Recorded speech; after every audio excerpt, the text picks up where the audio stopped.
Hi there mga beloved yung soulmates! Kamusta po kayong lahat? I hope you're doing great. I hope you're in good shape. Andito naman po yung lingkod Renzo Tarot Channel para bigyan po kayo ng isang soulful and meaningful na tarot reading. Dito lamang po sa inyo lagi na abangan, sinusubaybayan at pinakamahal na Renzo Tarot Channel. Mega shoutout po sa lahat ng ating mga avid followers and subscribers na laging nag-aabang nanonood, lalong-lalo na sa ating mga masisipag na overseas Filipino workers or OFWs. Kamusta po kayong lahat? I hope you're safe. I hope you're healthy. And sa mga hindi pa po nakasubscribe, kapag bago po kayo sa ating channel at nagustuhan niyo po ang ating video, don't forget to subscribe, mag-comment po kayo at nagre-reply po ko sa ating mga comments. And also, please do like, comment, and share po sa mga kaibigan nyo, mga kaklase nyo, kapisina na may rin sa tarot reading at hindi pa nakaka-discover sa ating channel. Sige po, ang ating pong reading ngayon ay ang reading po natin para sa energy ng ating mga pinakamahal na nasa sign ng Taurus para sa year 2026. Okay, Taurus, para sa inyo to, I know that you're so excited. Katulad ko, alam ko marami nag-aabang sa inyo. Pasensya na medyo madala ngayon, but it will continue, tuloy-tuloy po ito. And I'm so happy, nakakataba sa puso pa ang inyong overwhelming na response sa ating pagbabalik. Sa mga bago po dito, matagal po kasi na panahon na medyo wala akong upload. So almost a year yata na hindi ko masyado natutukan ng pag-reading because I was so busy. Galing po ako sa ibang lugar. But now I'm here in the Philippines. I'm settling here for good. And matututukan po natin na mabigyan kayo ng isang soulful and meaningful tarot reading sapagkat it seems na parang I'm incomplete, parang hindi kumpleto ang araw ko, ang buhay ko kapag naisip ko aking mga pinakamahal na soulmates na nag-iintay ng ating reading. Sige, Taurus, huwag na natin pang patagalin pa para sa inyo ito. Spirit Universe, Spirit Guides, Angels, Ancestors, kukuha po tayo ng 10 baraha, ha? Bigyan niyo po kami ng 10 baraha para sa ating mga pinakamahal na sa sign ng Taurus. Ayun. Pag ganito po na nagpapakita, ibinabalik po natin. Sa mga bago po, maybe you will be wondering bakit parang ang gulo ko po mag-shuffle. Yes, ganito po talaga. It's because dito po ako comfortable at dito po tayo nakakakuha ng magagandang baraha na nakaka-resonate po ang lahat. Okay? Yun, tulad nito. Marami, balik natin. Yung mga isa na tumatalon lang ang kukunin natin. Spirit Universe, Spirit Guides, Angels, Ancestors. 10 cards please for Taurus. Okay? Ito. 1, 2, Spirit Universe, Spirit Guides, Angels, Ancestors. 8 cards please. Again, maraming salamat po. Hindi po ako magsasawang magpasalamat sa inyo sapagkat kung wala po kayo ay wala po ang success ng Renzo Tarot Channel. At hindi ko po kayo makakalimutan sapagkat kayo po, simulat sa phone, kayo po talagang yung nandyan sa akin. From the start na from 0 subscriber hanggang ngayon, talagang yung mga feedback nyo nakakataba sa puso na talagang nagko-comment kayo, nakaka-resonate. Maraming salamat at nagugustuhan nyo po ang reading ng inyong lingkod. Sige. Next, meron na po tayong 4. Spirit Universe, Spirit Guides, Angels, Ancestors. 6 cards please for Taurus. Okay, ito, 5. Lagay ko dito. 6. 7. Okay, last 3 cards. Spirit Universe, Spirit Guides, Angels, Ancestors. Ito po, may nahulog. 8. Hindi lang po masyadong hagip ng camera. But, last 2 cards please. Papakita ko na po sa inyo. But, ito ba nakita nyo? Inaayos, sinashuffle po talaga natin. Hindi ito preset ng mga cards. And raw ito, walang edit, walang cut. Okay? I'm just telling you.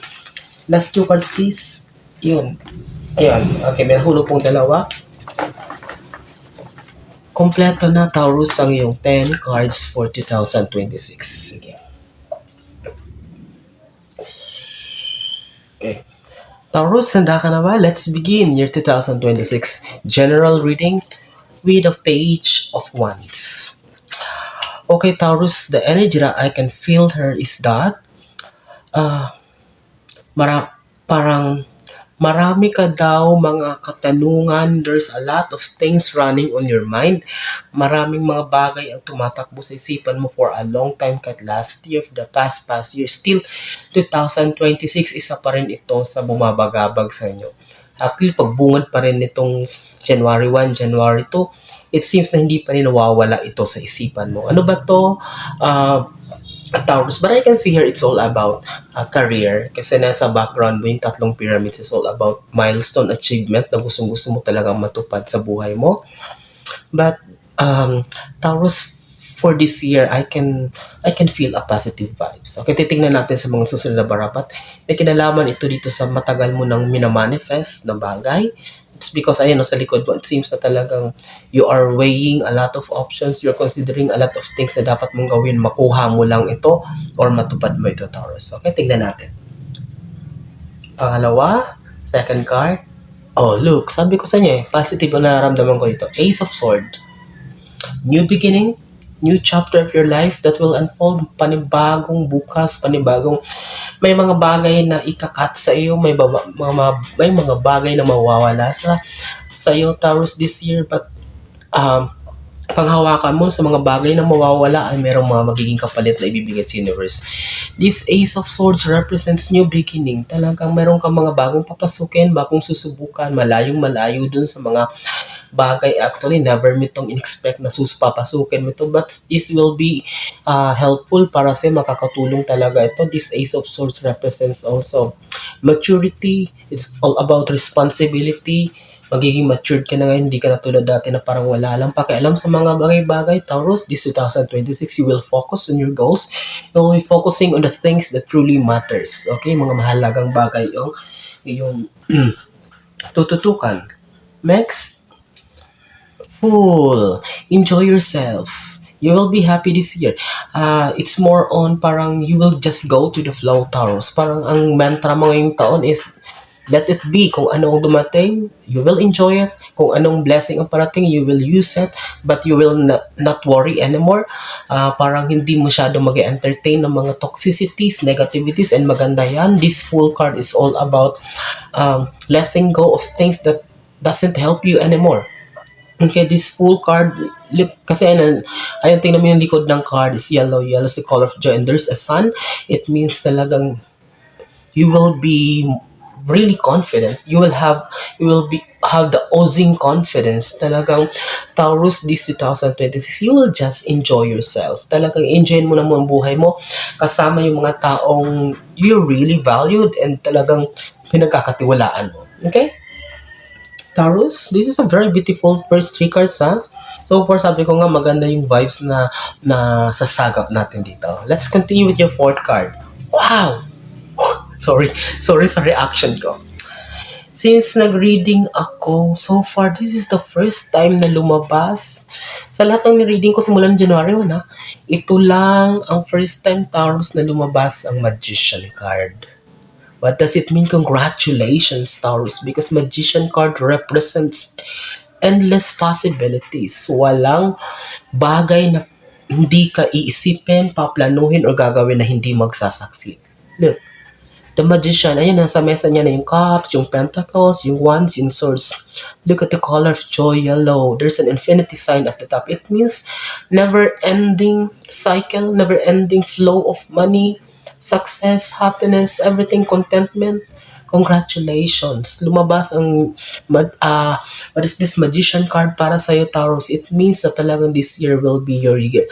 Talagang never. No one will question that, Taurus. Panghawakan mo ito.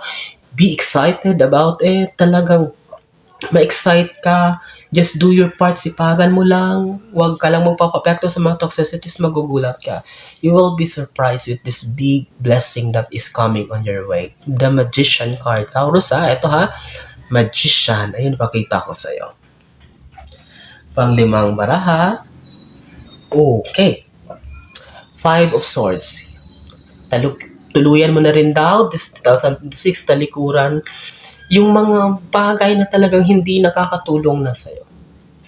I can see her a lot of frustrations, maraming betrayals kang na-receive this 2025 for the past years. Marami kang natutunan sa mga tao na trinador ka, tinalikuran ka. It's because wala na silang makuha sa'yo or talagang maybe talagang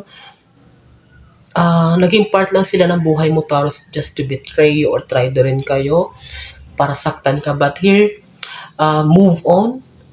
Just move forward. Wag nang magpa-apekto sa kanila. Napakaganda ng buhay. Marami pang opportunities. And lumabas ang magician. Yun yung panghawakan mo, Taurus, na talaga may malaking bagay na marating sa'yo. This five of cups just is all about kung babalikan mo ito, magdadwell ka dito, is you will not be moving forward. Uh, Maapektuhan ka lang lalo, and this is not good para sa'yo. You need to move forward. Talikuran mo nito, kalimutan unti-unti ng ibaon itong mga traumas, mga past traumas na talagang pinagdaanan, because a very beautiful year is waiting for you. Okay? Next, pang-anim. Tatakpan natin to. Tatakpan ko to, ha, kasi hindi to pwedeng makita. Okay, tatakpan ko at the same time, saglit lang. This is the devil card, Taurus, ha. Ilagay ko agad dito sa baba. Lumabas ang devil card, it means na mag-iingat din kayo. This is a warning for you, Taurus, to be cautious sa pagtitiwala sa mga tao. Marami na nag-try doon sa'yo, marami nang nanakit sa'yo, Taurus, marami nang, what is this, there are a lot of obstacles sa pinagdaanan ka. It's because of this untrust, these people that you cannot trust. But now, 2026, hindi ka pa rin exempted dito sa mga tao. Especially kapag makita na nila at uli-uli, unti-unti ka namang nakaka-recover, unti-unti namang gumaganda ang buhay mo. Talaga mag-activate na naman itong mga tao na to para pabagsakin ka, para sirain ka, para gawan ka naman kung ano-ano mga kwento na walang katotohanan, just to malign your name, just to destroy your figure or your personality. No, Taurus, please, the only advice that I can give you especially this is proven by the universe, the best response is no response at all. Huwag kang papatol, hayaan mo sila na ang karma, ang magbabayad para sa kanilang ginagawa sa'yo. Your ancestors, bahala na yung mga ancestors, mga mahal sa buhay na pumanaw na, sila yung tatanggol sa'yo, sila yung gagawa ng paraan para makaganti ka. But just focus, look straight, focus on your goal, hindi ka maliligaw dyan. Just focus on the things that truly matters, sa mga bagay na makakatulong sa'yo. I-disregard itong mga toxicities, lalong-lalo ito, lumabas ang devil card, anyan na naman, mabubuhay na naman sila para hanapan ka ng butas, para siraan ka. Okay? But I know that you can do it with the help of the magician card. Anything is possible. But please, huwag papatol. Okay? Next, pang 7 card. 7 card is, strength. Ayan, Don't worry, you will be given the universe by this enough strength. Bibigyan ka ng sapat na lakas, enough wisdom, talino, malinaw na pag-iisip, malakas na pangatawan, everything for you to carry on para magpatuloy ka sa buhay. Hindi papayag ang universe na api-apihin ka na lang, na basta-basta ka na lang mag-give up sa mga bagay-bagay. Yes, it's normal na napakarami mga pagsubok na dumarating, but still, how are you going to solve it in a positive way? How are you going to move forward? Ang pinaka-importante dito kung paano ka mag-move forward. After all, ikaw pa rin ang nakakakilala sa tunay mong pagkatao. Ikaw pa rin ang nakakaalam kung anong tama at mali. Ikaw pa rin ang nakakaalam ng laman ng puso mo. That's why you need to move forward. With this strength card, patunay lang ito na talagang bibigyan ka ng lakas. Huwag kang kabahan, huwag kang matakot. Kailangan mo lang magpatuloy sa buhay. Despite of all the difficulties, despite sa lahat ng mga nangyayari, kailangan mo pa rin magpatuloy. Huwag susuko, ha? Taurus. Pang-8,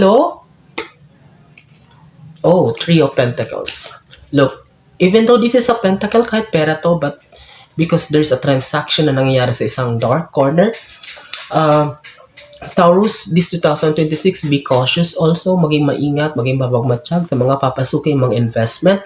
Baka may mga mag-offer sa iyo ng mga bagay-bagay na it seems too good to be true, parang napakaganda, malaki ang balik, malaki ang what is this interest or whatsoever. But this is a pentacles. Yes, magkakaroon kasi ng offer, marami mga mag-offer ng mga bagay-bagay na, sige, subukan mo to, mamuhunan ka dito, mag-invest ka dito, o kami bahala, ikaw lang mapalakot. Now, anything not too good to be true, please, huwag papatulan, because yes, this Three of Pentacles represents like a dark transaction, or parang transaction na mag-fail, or talaga it will not be working in your favor. Okay? The universe is reminding you, Taurus, be cautious about these things. Well, okay? Alalahanin to, wag basta-basta magpapadala sa matatamis, mabulaklak na salita nito. Lalong-lalo na ngayong panahon na alam niyo niyan, naglipana na yung mga scammer na yan, please. Okay? 9 card natin, Taurus. Please ha, kapag nakaresonate kayo, mag-comment kayo at nagre-reply ako. Please, kapag nagustuhan nyo, mag-subscribe po kapag hindi pa kayo nakasubscribe. 9 card.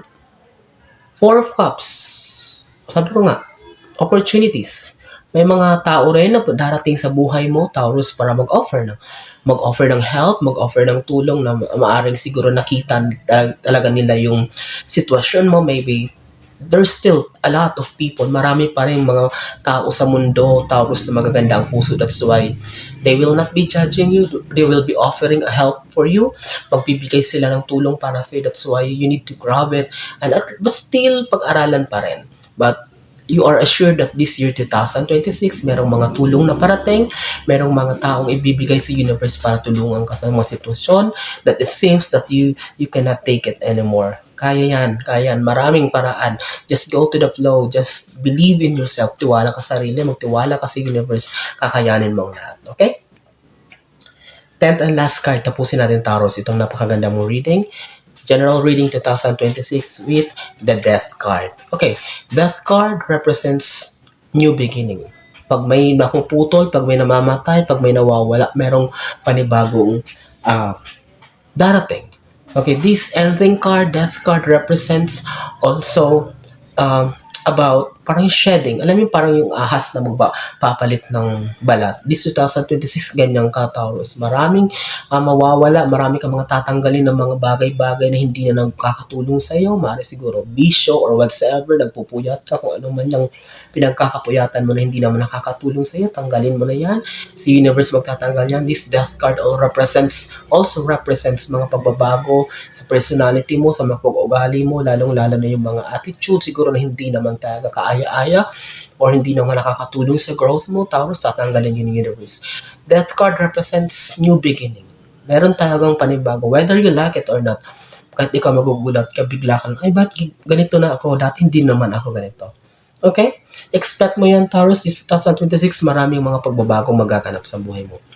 Again, all in all, isang napakagandang reading ating pinagsamahan. I am praying na maraming nasa sign ng Taurus ang makapanood ito ngayon. At kapag may kakilala pa kayo nasa sign ng Taurus na hindi pa nakaka-discover na ating channel, please invite them. And sa inyong mga pinakamahal kong soulmates, maraming salamat sa walang sawang tiwala, support at pagmamahal. Laging panonood. Again, kapag nakaresonate po kayo, mag-comment kayo. Please do like, share, and subscribe sa ating channel. Maraming salamat sa inyong walang sawang tiwala, support at pagmamahal. Hanggang sa susunod nating pagsasama. Nasaan man kayo ngayon, ano ginagawa nyo. Mag-iingat kayo lagi. God bless us all.